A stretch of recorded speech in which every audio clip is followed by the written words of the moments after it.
Hello बच्चों, इस video में हम फिज़िक्स का चैप्टर 3 ग्रेविटेशन का ये बुक एसचंद है, उसका हम वेरी शॉर्ट टाइप पे क्वेश्चन का सॉल्यूशन कर रहे हैं।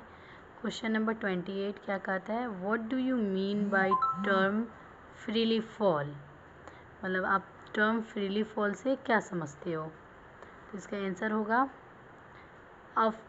a falling of a body or object from a height towards the earth under the gravitational force of earth with no other force acting on it is called freely fall। यानी कि अगर कोई body है या object, उसको कुछ height से हम फेंक रहे हैं तो उसको अर्थ तो अट्रैक्ट करेगा ही, तो under the gravitational force of earth, तो अर्थ अपना ग्रेविटेशनल फोर्स लगाएगा without no other force acting on it, यानी कि उसमें कोई और फोर्स एक्टिंग ना करे, उसी सिचुएशन को उसको हम क्या कहते हैं, फ्रीली फॉलिंग।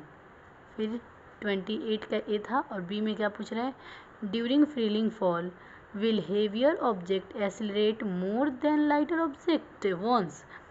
मतलब बोल रहा है जब फ्रीलिंग फॉलिंग के दौरान क्या जो हेवियर ऑब्जेक्ट, जो भारी ऑब्जेक्ट होता है, उसमें ज़्यादा एक्सेलरेशन प्रोड्यूस होता है लाइटर ऑब्जेक्ट से, हल्का ऑब्जेक्ट से। तो नो, क्योंकि जो एक्सेलरेशन ड्यू टू ग्रेविटी है ना, वो मास पे डिपेंड नहीं होता है in the situation of, in the condition of freely falling. Mass पे डिपेंड नहीं होता है, चाहे कोई ऑब्जेक्ट का मास ज़्यादा हो या कम हो, वो एक्सेलरेट सेम रेट में ही करेगा। तो लिख देंगे हम no, because acceleration of the object freely falling toward the earth does not depend on the mass of the object. यानी कि नहीं, सेम बोल रहा है during the freely object accelerate more than the lighter, यानी कि जो हेवियर ऑब्जेक्ट होगा ज़्यादा एक्सेलरेट करेगा लाइटर से। तो हम बोल देंगे नो, क्योंकि जो एक्सेलरेशन होता है ऑन ऑब्जेक्ट का इन फ्रीलिंग फॉलिंग में टुवर्ड द अर्थ की तरफ, वो ना does not depend on the mass of the object, वो मास